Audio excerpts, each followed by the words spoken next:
Module 3, Box Model and Layout. Welcome to Beidat IT Training. In Module 3, we'll focus on the CSS box model and layout design.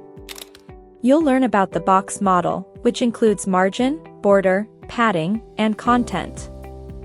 For example, you can apply these properties to an element like this.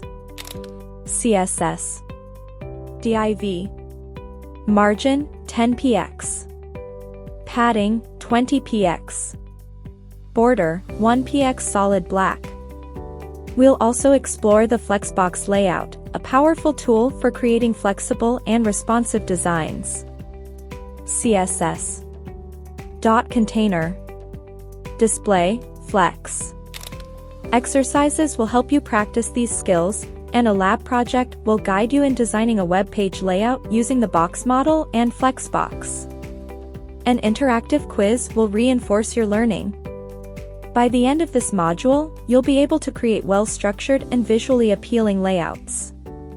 Let's master the CSS box model and layout design.